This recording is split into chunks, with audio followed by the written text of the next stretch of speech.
¿Ustedes me siguen viendo, chicos, a mí o ven solamente el Power? Sí, se ve.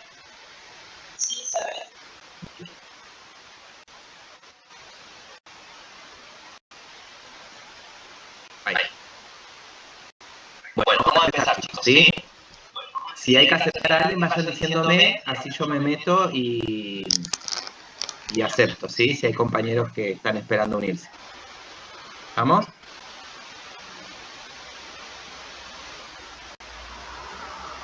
Bien, bueno, sistema cardiovascular, chicos. Vamos a hacer un recorrido rápido, ¿sí?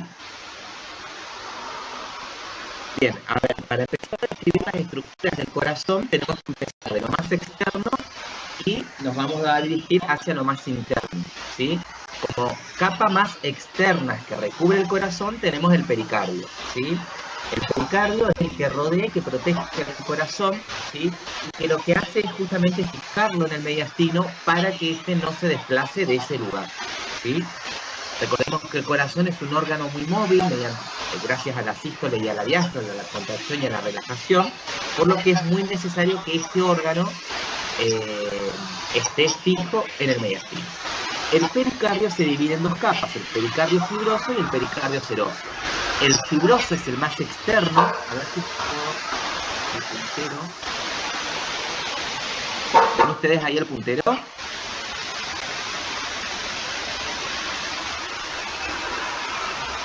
Sí. ¿Se ve eso que marco? Sí, sí.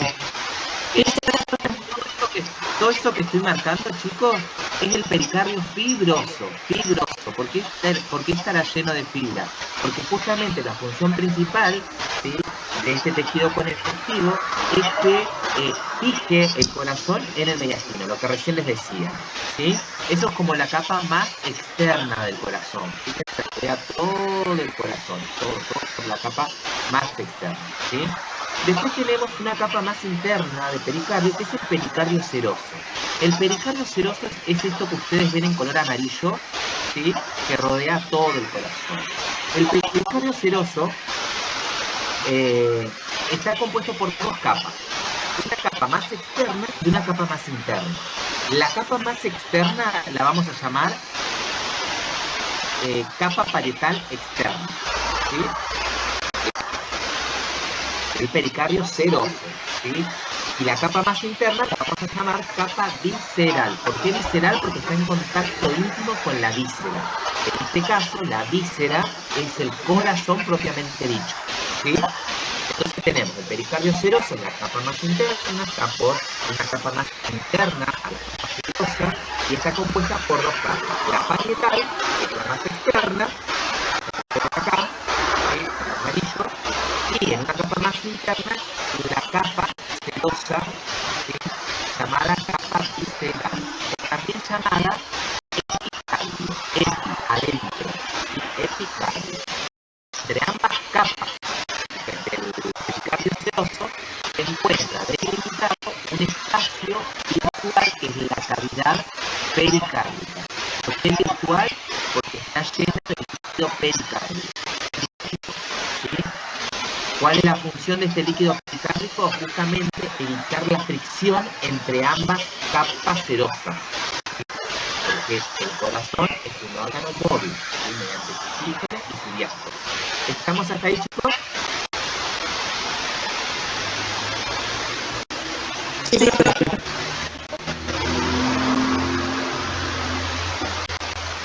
Bien.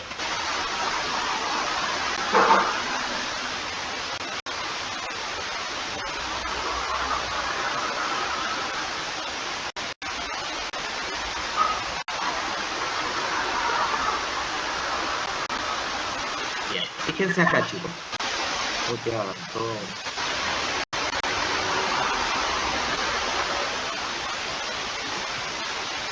Fíjense, chicos, acá tenemos el epicardio, ¿sí?, lo mismo que estábamos diciendo anteriormente, ¿sí?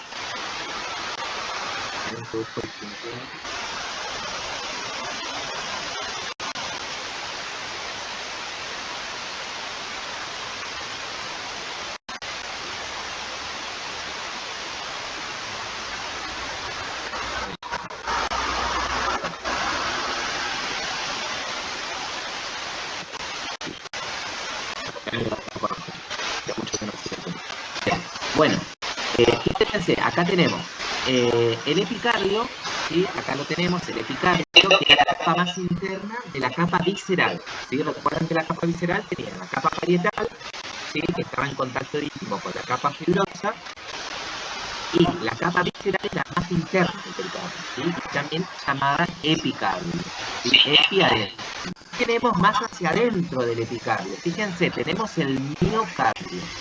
El miocardio miocito es la fibra muscular cardíaca, ¿sí? Es el músculo propiamente dicho del corazón. Fíjense que va desde acá y se extiende todo esto hasta acá, ¿sí?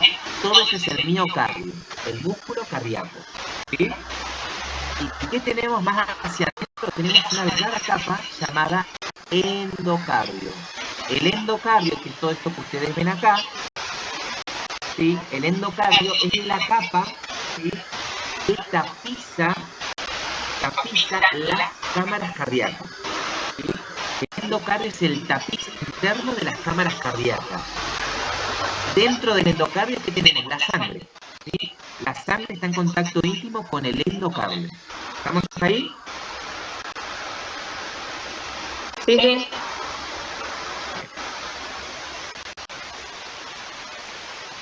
Sí.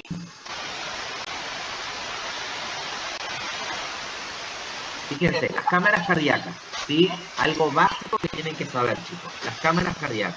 Tenemos 2 aurículas superiores y 2 ventrículos inferiores. Si lo dividimos a la mitad, tenemos 2 bombas cardíacas. La bomba del hemicardio, hemi de mitad, de hemisferio, ¿sí? Hemicardio derecho, siempre vemos el corazón en posición anatómica, y el hemicardio izquierdo. El hemicardio derecho es la bomba la bomba cardíaca de la circulación pulmonar, ¿sí? Porque transporta sangre desoxigenada, por lo tanto tiene que ir a pulmón, ¿a qué? A oxigenarse, para que se produzca la hematosis, el intercambio gaseoso. En cambio, la otra mitad, el hemicardio,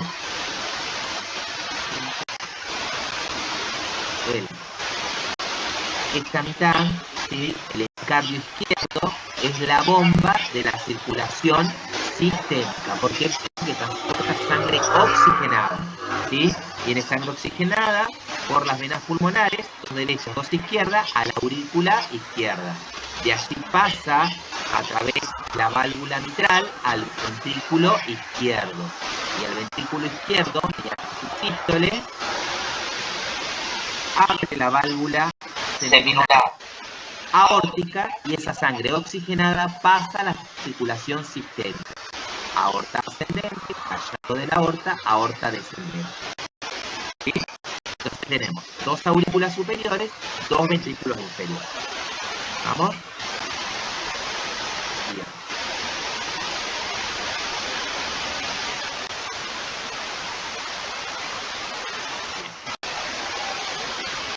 Sí.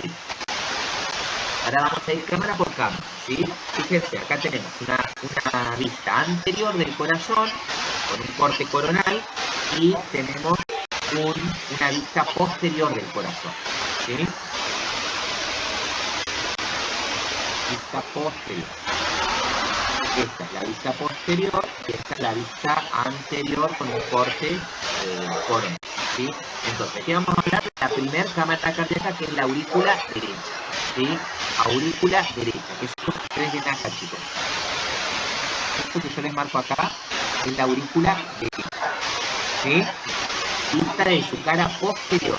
En la parte superior, la cara principal, la aurícula derecha, la cara posterior. Tenemos la vena cava, la superior, la cara oxigenada, la parte superior del cuerpo, la vena inferior, que va a traer la sangre desoxigenada, la parte central del cuerpo, ¿sí? Y por último, no deja de postura de la aurícula derecha, es el seno coronal. Esto que ustedes ven acá.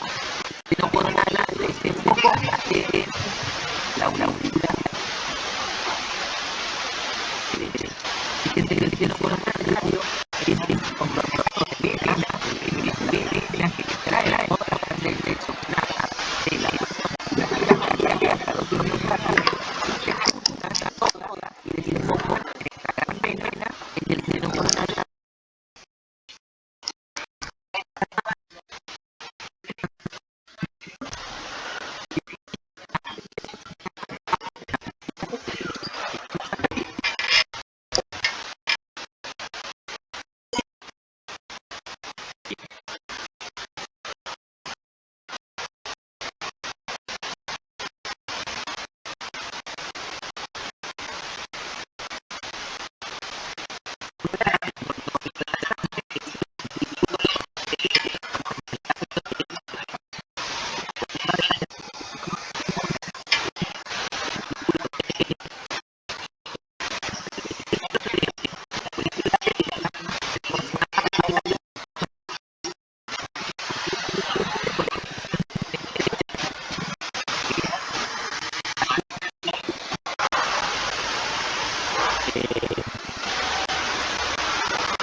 hay unos óxidos por el lado,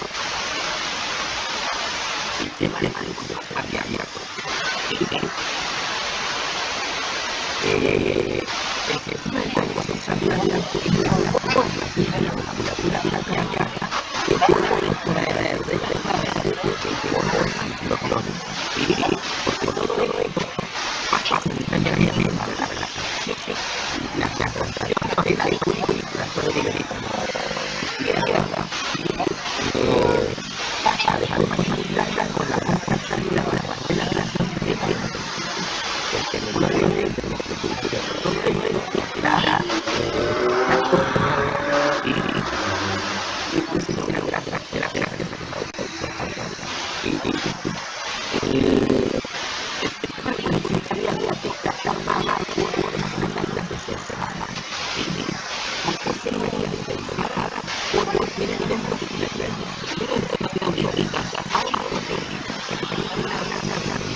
El nodo auricular está en la fase inferior de la auricularidad. Nodo auricular, eso se puede ver acá.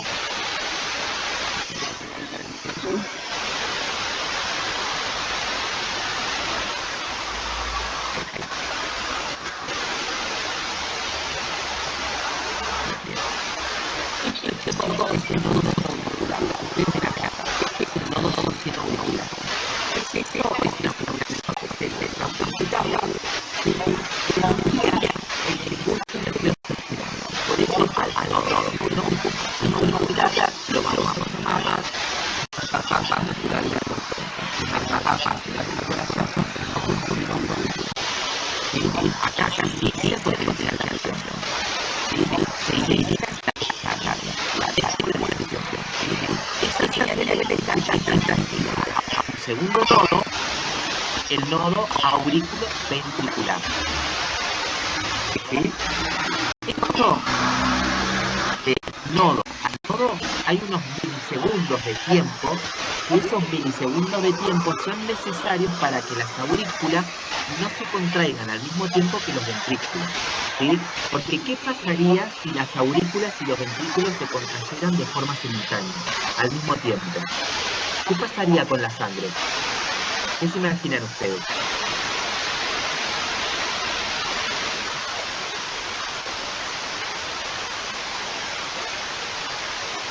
Hola.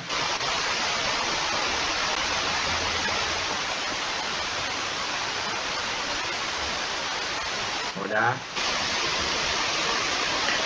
¿Están, chicos? No. Sí, profe. ¿Qué pasaría, chicos? ¿Qué se imaginan ustedes? Si las aurículas y los ventrículos se contraen simultáneamente. Miren la figura. Sí. ¿Cómo sería continua?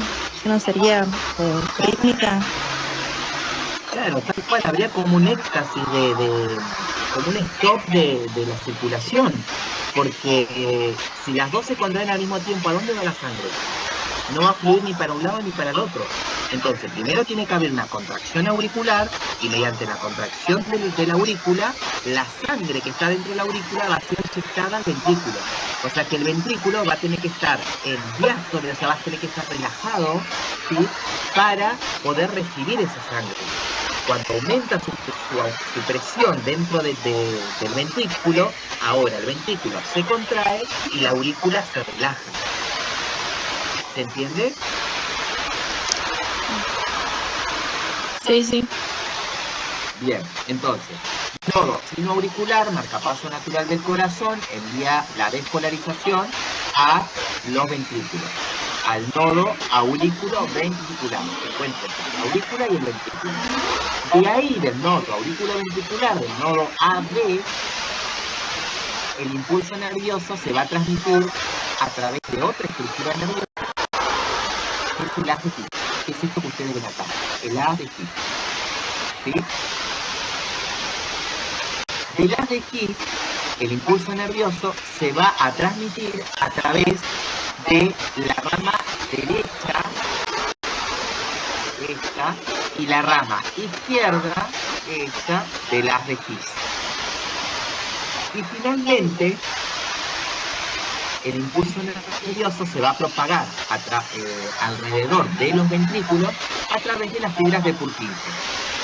Fibra de Purkinje derecha, fibra de Purkinje izquierda.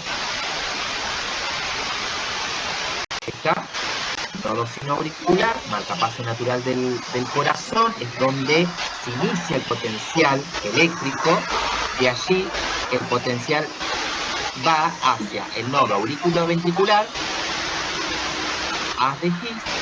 Este se divide, se bifurca en la rama derecha del haz de His, rama izquierda del haz de His, y finalmente fibras de Purkinje. Izquierda esta, derecha esta. ¿Estamos? Sí, sí.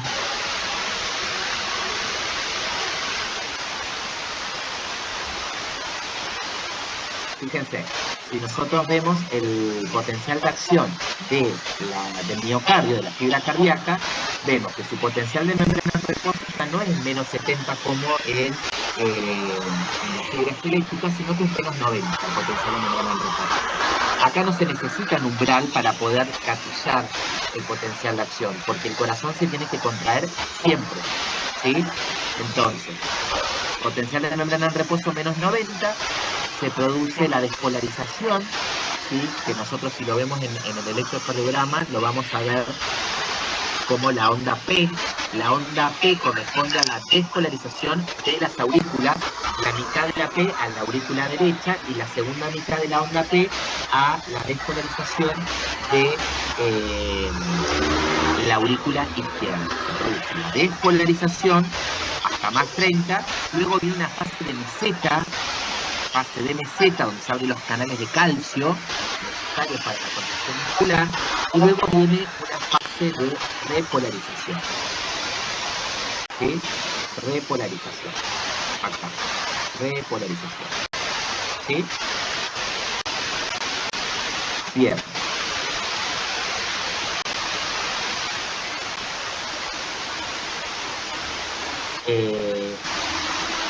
Regulación de la frecuencia cardíaca, ¿sí? Regulación autónoma de la frecuencia cardíaca. Fíjense lo que dice. Tenemos 3 tipos de receptores: los propioceptores, los quimioreceptores y los varoreceptores, ¿sí? Cada uno de ellos va a detectar algo distinto, ¿sí? Recuerden que los receptores son los que detectan cambios en el medio y que esa información se la van a enviar vía aferente a un centro de comando, ¿sí? En este caso, el centro cardiovascular está representado por el bulbo raquídeo, ¿sí? El bulbo raquídeo es el centro de control de la frecuencia cardíaca. Pero el bulbo raquídeo no puede controlar nada si no tiene receptores que le digan qué es lo que está pasando en el medio. Es así que los propios receptores detectan cambios en la posición de los músculos y las extremidades, ¿sí? Propioceptores detectan cambios en la posición de los músculos. Cuando nos ponemos a hacer ejercicio, cuando caminamos y demás, cuando hay un aumento de esta actividad, ¿sí? La posición de los músculos cambia y esto es detectado por los propioceptores. ¿Sí? Los músculos que están contrayendo con más rapidez, con más fuerza, con más intensidad, esa información es detectada por los propioceptores y los propioceptores se la envían vía aferente al centro cardiovascular, al centro de control, que es el bulbo raquídeo. ¿Sí? Lo mismo pasa con los quimioreceptores, pero los quimioreceptores, como le dice su nombre, ya no van a detectar cambios en la posición muscular, sino que van a detectar cambios en la composición química de la sangre. Es decir, se aumentó o disminuyó la concentración de oxígeno y se aumentó o disminuyó la concentración de dióxido de carbono. ¿Sí?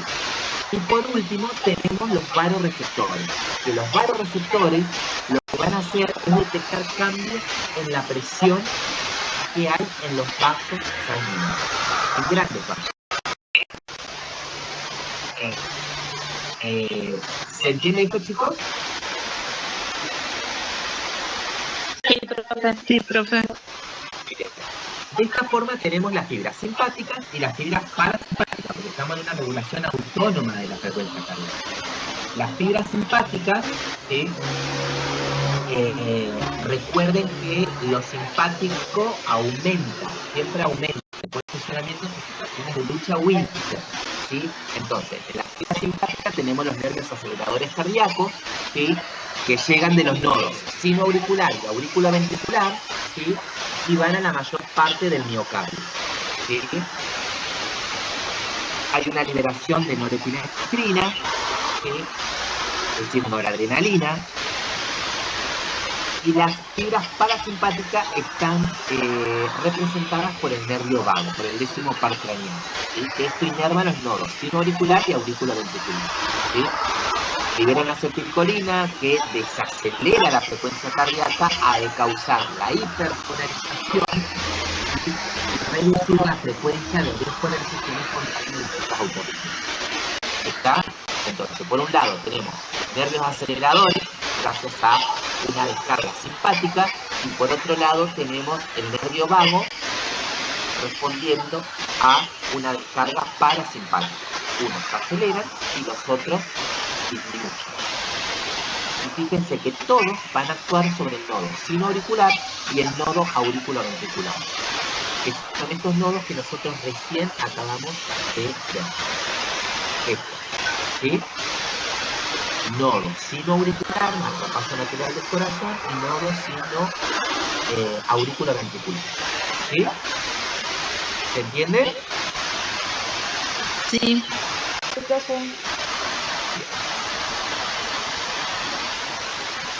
Bien. Regulación química de la frecuencia cardíaca. Bueno, la frecuencia cardíaca también tenemos, como dijimos, tenemos los quimioreceptores, ¿sí?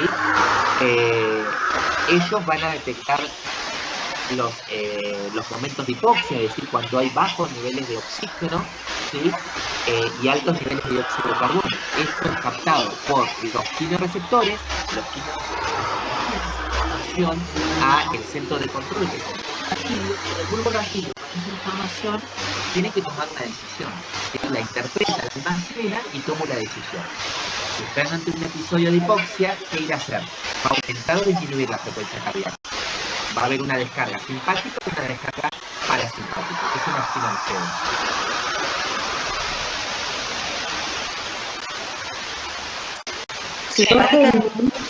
Simpática, ¿sí? Simpática, porque al hacer una descarga simpática van a actuar los nervios aceleradores cardíacos, va a haber un aumento de la frecuencia cardíaca.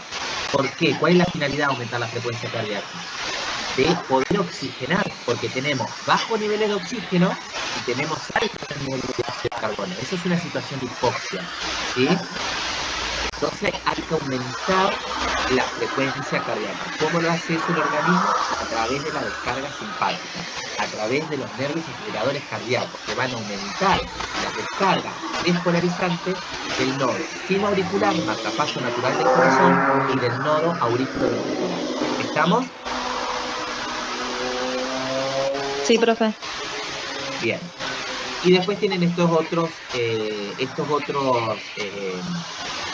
factores que modifican la frecuencia cardíaca, ¿sí? La temperatura va a aumentar la frecuencia cardíaca, por eso cuando ustedes ven una persona que está con temperatura, su frecuencia cardíaca está aumentada, ¿sí? El nivel de entrenamiento también, mientras mayor acostumbramos la musculatura cardíaca al entrenamiento, mayor es la resistencia, por lo tanto la frecuencia cardíaca va a ser menor, porque entrenamos nuestro organismo ante esta situación, ¿sí? El sexo, por la cantidad de sangre también, los hombres tienen más cantidad de que la mujer, entonces el hombre va a tener una mayor frecuencia cardíaca que la mujer, la edad también, en los niños es mayor, en los adultos es menor, porque es una mayor adaptabilidad. ¿Estamos? Bien, ahí terminamos con lo primero. Vamos a esto. A ver, de acá qué me interesa. Chicos, esto lo tienen que saber. Sistema arteriovenoso, cuál es la diferencia de cada uno de los vasos. Si partimos de la arteria de mayor calibre, la aorta, fíjense cómo se van modificando sus capas, ¿sí? Arterias, a capilares, acá se produce la hematosis, ¿sí? Vénulas y la vena de mayor calibre, que es la vena cava, ¿sí? Acá tienen cada una de las características de estos vasos, de estos grandes vasos, circulación sistémica, circulación pulmonar, más de lo que vimos, la circulación porta-hepática, ¿sí? Ustedes saben que cuando nosotros comemos, ¿sí? Toda la sangre, esto lo van a ver después bien sistema digestivo, pero toda la sangre, hay como una mayor concentración de la sangre en todo el sistema digestivo, ¿para qué? Justamente para poder absorber todos esos nutrientes que nosotros recién acabamos de ingerir. Por eso es que siempre después de comer, vieron que hay como que da un bajón, ¿sí? Que, o sea, ¿cómo decirlo? Te da como somnolencia, como te tienta al sueño, ¿sí? Justamente porque hay una distribución sanguínea. Ya no hay tanto flujo hacia el cerebro, sino que hay una redirección al sistema digestivo, ¿sí? En un periodo postprandial, en un periodo después del digestivo, porque el organismo es tan sabio que dice, tengo tantos nutrientes, los tengo que absorber, ¿sí? Porque los voy a utilizar, ¿sí? Esa redistribución sanguínea hace que haya una pequeña disminución del flujo cerebral, y eso es lo que hace que nosotros estamos pendientes a la somnolencia, ¿sí? Entonces, todos esos nutrientes son absorbidos por arterias o por venas.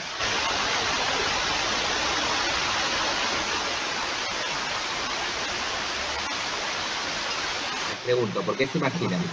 Esos nutrientes, ¿cómo llegan al sistema porta-hepático? ¿A través de arteria, a través de venas?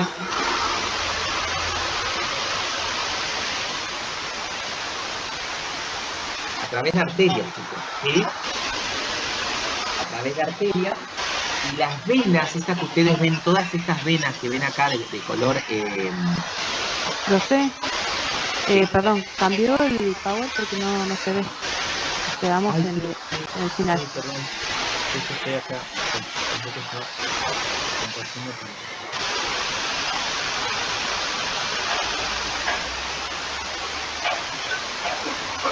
Díganme si... Bien.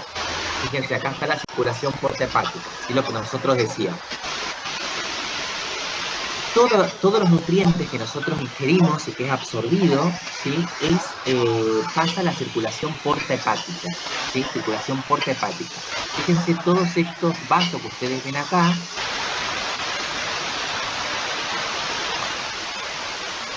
Todos estos vasos venosos que ustedes ven acá, ¿sí?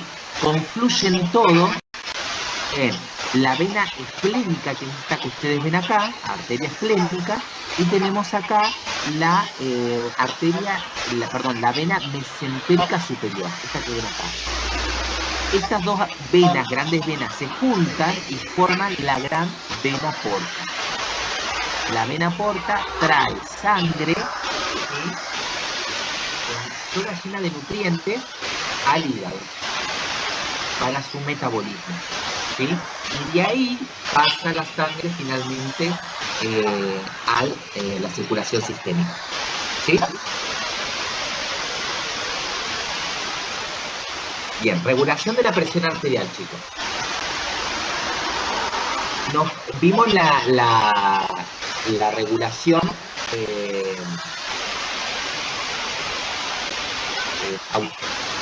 todo lo más reciente de la tensión arterial, y ahora vamos a, perdón, de la frecuencia cardíaca, ahora vamos a ver la regulación de la presión arterial, ¿sí?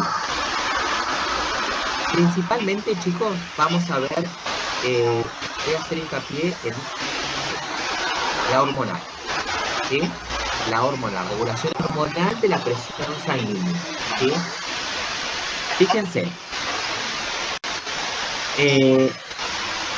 acá tenemos un glomérulo que hoy lo vieron los que fueron a clase, empezaron a ver el sistema renal y vieron que estaba el glomérulo renal, ¿sí?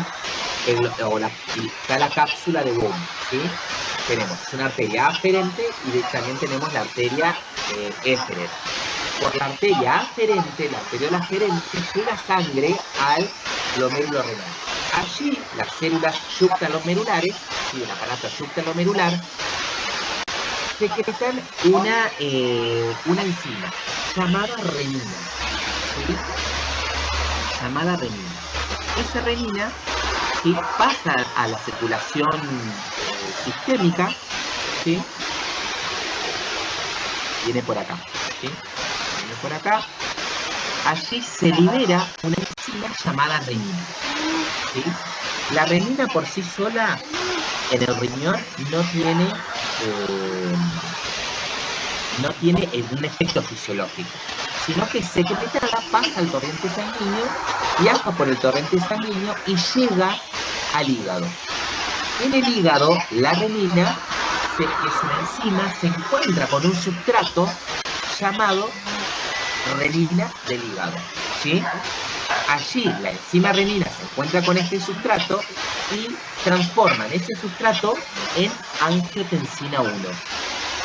La angiotensina 1 por sí sola no tiene un efecto fisiológico, sino que es transportada por el torrente sanguíneo y cuando llega a nivel de pulmón, allí es convertida por otra enzima ECA, enzima convertidora de angiotensina, ECA, ¿sí? En angiotensina 2. La angiotensina 2 sí tiene un efecto fisiológico. Por un lado, es un potente vasoconstrictor, la angiotensina 2, ¿sí? Es un potente vasoconstrictor. Segundo, ¿sí? Es un regulador de la presencia de sodio. Ustedes tienen que saber que el sodio y el agua son dos grandes amigos. Donde está el sodio está el agua. Entonces, si en un estado de que, por ejemplo, disminuye la presión arterial, como es este ejemplo que estamos viendo, el estímulo inicial es disminuye la presión arterial. O sea que la fuerza que la sangre ejerce sobre los vasos de las paredes es menor. Cuando pasa esto, ¿sí? La sangre que llega al glomérulo, ¿sí? Al tomar contacto con las células del aparato yuctalomerular, estas detectan este estímulo de que disminuye la presión arterial, secretan renina. La renina pasa a la circulación sistémica, cuando llega a hígado se encuentra con un sustrato llamado renina también, ¿sí? Y esa enzima convierte ese sustrato en angiotensina 1. Esa angiotensina 1 viaja por el torrente circulatorio, ¿sí? La circulación sistémica, y cuando llega a pulmón se encuentra con una enzima llamada ECA, enzima convertidora de angiotensina, se convierte esa angiotensina 1 en angiotensina 2. La angiotensina 2 sí tiene un efecto fisiológico. Por un lado, es un potente vasoconstrictor y por otro lado es un regulador del sodio. Retiene sodio. Si retiene sodio, ¿sí? Retiene agua. Es importante retener agua en un estado de disminución de la presión arterial. Les pregunto, ¿qué se imaginan?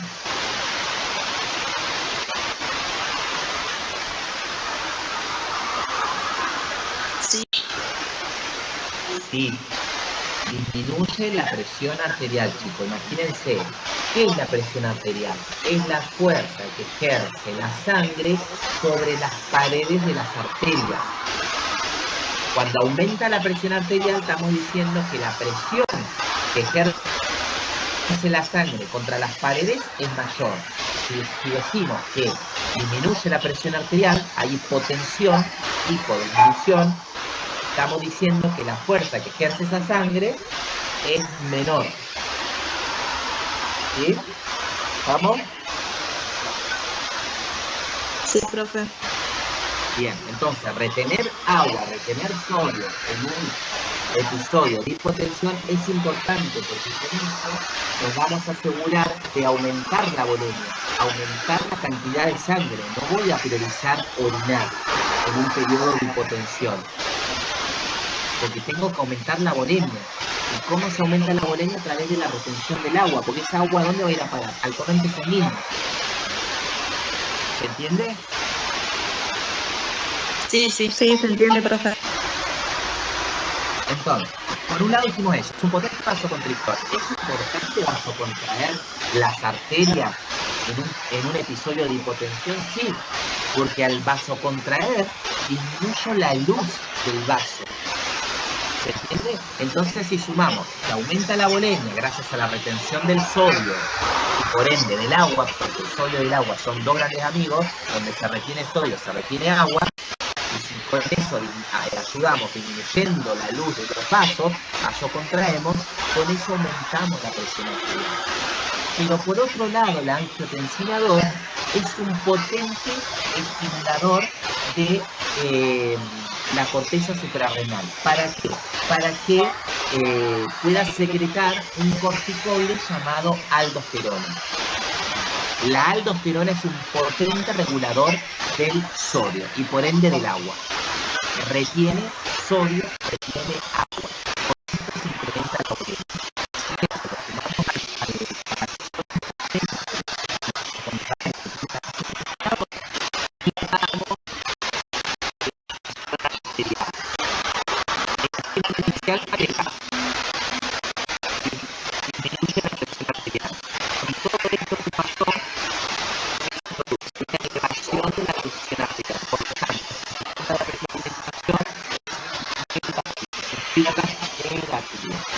¿Por qué? Porque la acción final contrarresta el estímulo inicial.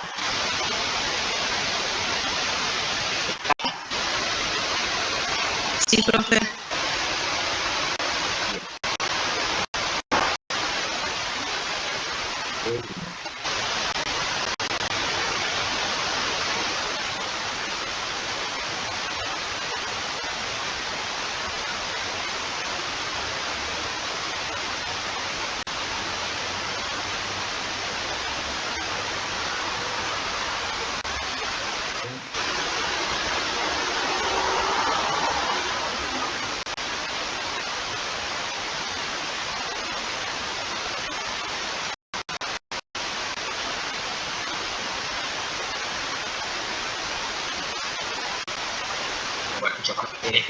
¿Ven ahí el gráfico?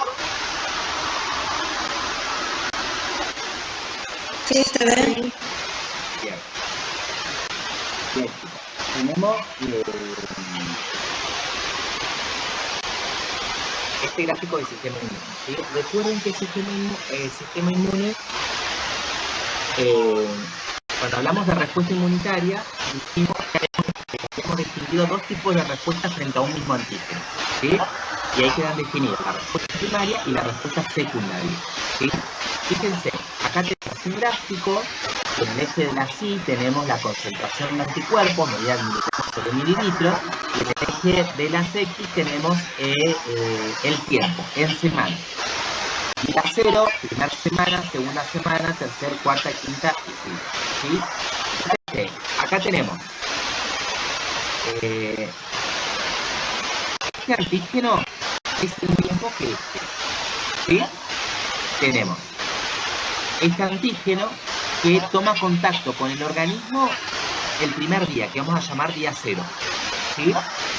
Y ahí queda delimitado en adelante la respuesta primaria.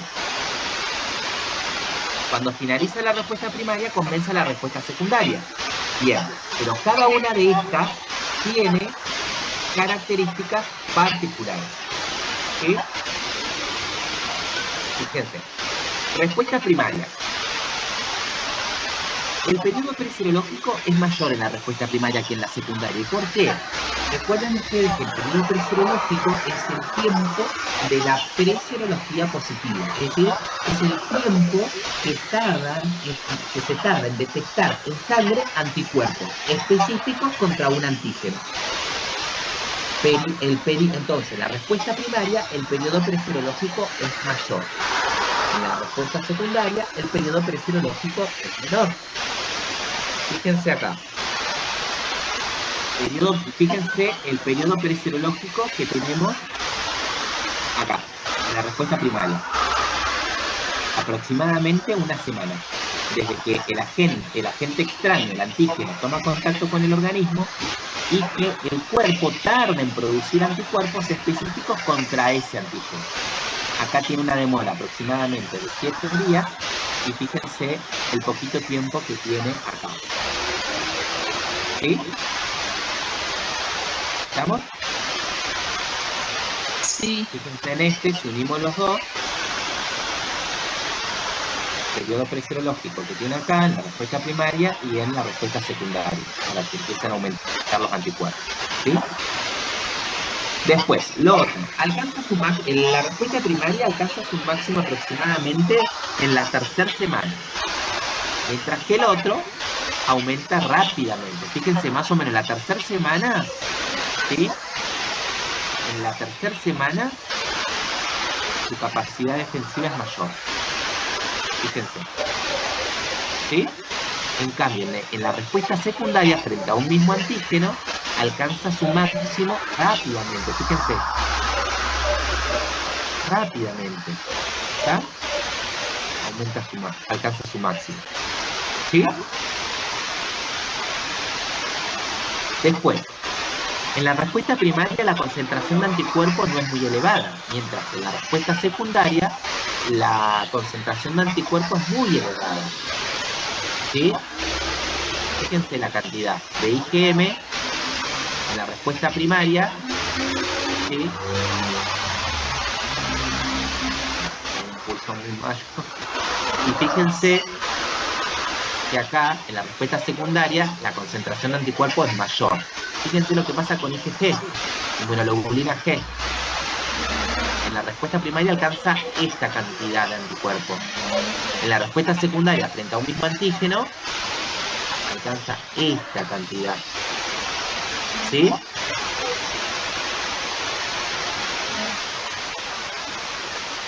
Los anticuerpos en la respuesta primaria son de tipo IgM y luego un aumento de IgG. Ahora, si vemos acá, principalmente hay un aumento de IgG en la respuesta secundaria a diferencia de la primaria. En la primaria primero hay un aumento de IgM seguido de un aumento de IgG. Pero acá hay principalmente un crecimiento exponencial de la IgG. ¿Sí?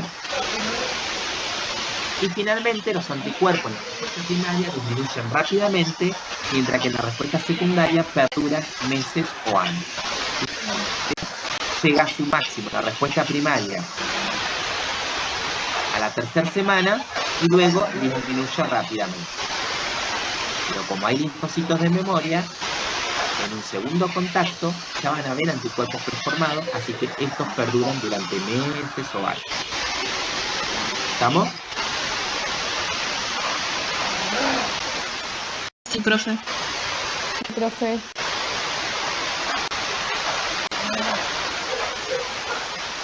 Bien.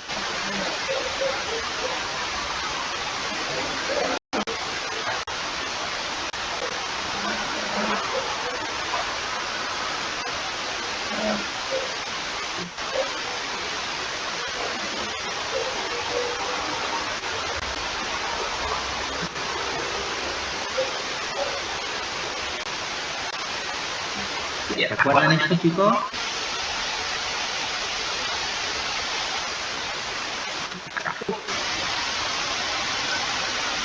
Recuerden que cuando hablábamos de grupos sanguíneos, chicos, bueno, tienes que estudiar todo lo que es sangre, ¿sí? Las características de los eritrocitos, qué porcentajes hay de... Si tomamos una muestra de sangre y lo metemos a un proceso de centrifugado, qué porcentaje es de elementos formes, qué porcentaje es del plasma sanguíneo, que es la parte líquida. Todo eso lo tienen que saber. Que no lo veamos ahora es porque yo estoy con el tiempo acotado, chicos, y ya llevamos una horita, ¿sí?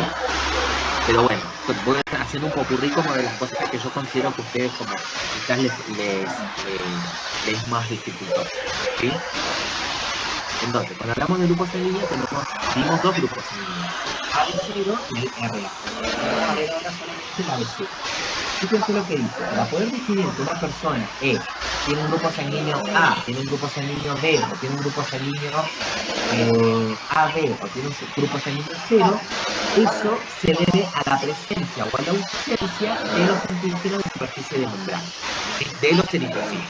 Entonces, las personas cuyos eritrocitos tienen expuesto en su membrana de superficie únicamente el antígeno A, son del grupo sanguíneo A, ¿sí? Ahora, el plasma que rodea a estos eritrocitos que tienen expuesto el antígeno A, ¿qué anticuerpo van a tener disuelto? A, B, AB o 0. El B. El B. Porque si tuviera el A, ese anticuerpo va a reconocer ese antígeno como extraño y va a producir la destrucción de su propio eritrocito. ¿Se entiende? Entonces, una persona es del grupo sanguíneo A porque tiene expuesto en su membrana eritrocitaria el antígeno A. Por lo tanto, en su plasma va a tener anticuerpo anti-B. ¿Qué pasa con las personas cuyos grupos sanguíneos B? En su membrana eritrocitaria van a tener expuesto el antígeno B. ¿Sí? O sea que en su plasma sanguíneo van a tener disuelto anticuerpos anti-A. ¿Estamos? Sí, profe. ¿Qué pasa con las personas cuyo grupo sanguíneo es AB? Quiere decir que en su membrana de superficie de los eritrocitos tienen expuesto el antígeno A y B. Por ende, en su plasma sanguíneo no van a tener anticuerpos, ni A ni B, porque tienen los dos antígenos. Si tiene uno de los dos anticuerpos, lo va a reconocer y va a producir la destrucción del eritrocito. Ahora, ¿qué pasa con aquellas personas cuyo grupo sanguíneo es 0? Eso quiere decir, ¿sí?, que en su membrana eritrocitaria no tienen ni el antígeno A ni el antígeno B, pero sí tienen en su plasma el anticuerpo anti-A y anti-B. ¿Vamos?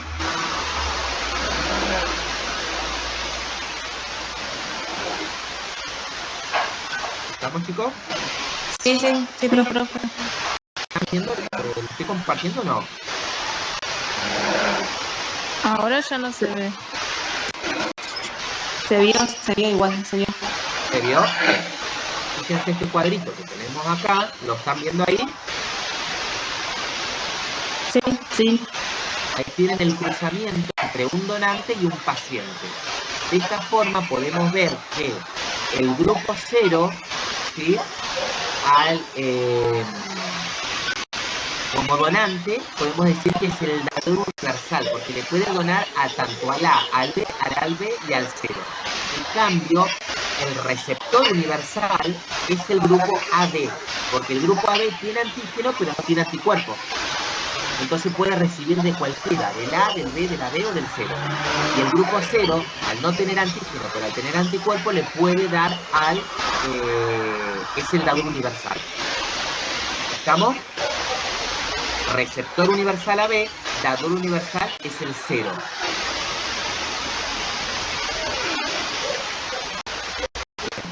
Ahora,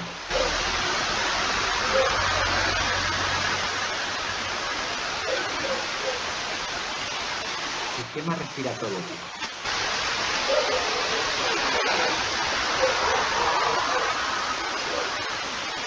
Estoy compartiendo, ¿no?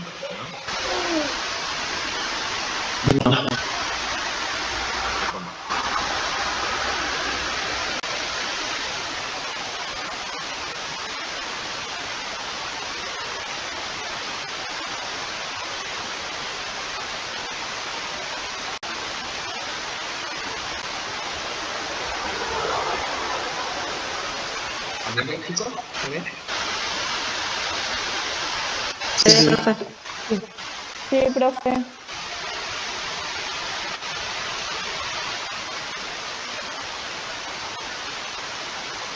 Sistema respiratorio. Bien. Estructuralmente, ¿cómo está compuesto el sistema respiratorio, chicos? Lo podemos dividir en el tracto respiratorio superior y tracto respiratorio inferior. El tracto respiratorio superior va a estar compuesto por la nariz, por la cavidad nasal, por la faringe y por la laringe por debajo, ¿sí? Y el tracto respiratorio inferior está compuesto por la tráquea, ¿sí? Que es un conducto compuesto por cartílago en forma de anillo, ¿sí? Que es anterior al esófago, ¿sí? A nivel de la torácica 5, de la T5, ¿sí? De la vértebra torácica 5, se divide, se bifurca, ¿sí? A nivel de la carina, ese espacio donde se bifurca la tráquea se llama carina anatómicamente, se divide en dos grandes bronquios primarios, que se introducen en cada uno de los pulmones. Entonces, de esta forma tenemos el bronquio primario derecho, ingresa a través del ilio el pulmón derecho, y el bronquio primario, izquierdo, a través del ilio ingresa al pulmón izquierdo. Estos bronquios primarios, ¿sí? A su vez, van a dividir, ¿sí? En los bronquios secundarios. Yo les pregunto, el pulmón derecho, ¿cuántos lóbulos tiene? 3. 3. ¿Cuáles son? ¿Cómo se llaman anatómicamente? Los lóbulos pulmonares derechos.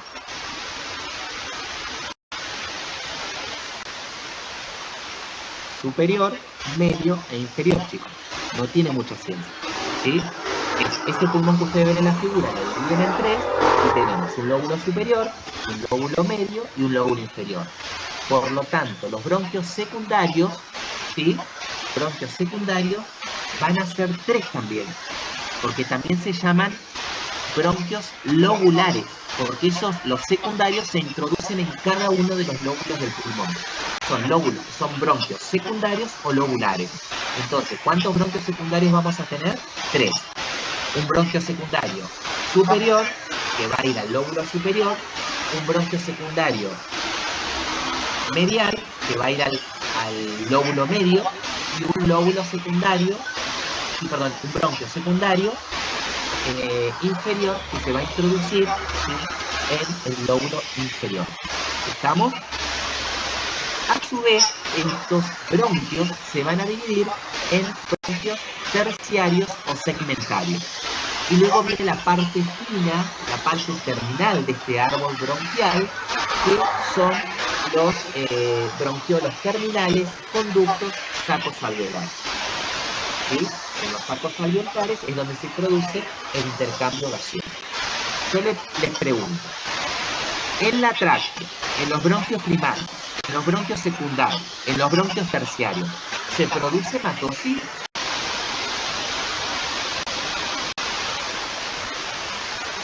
Hematosis es sinónimo de intercambio gaseoso.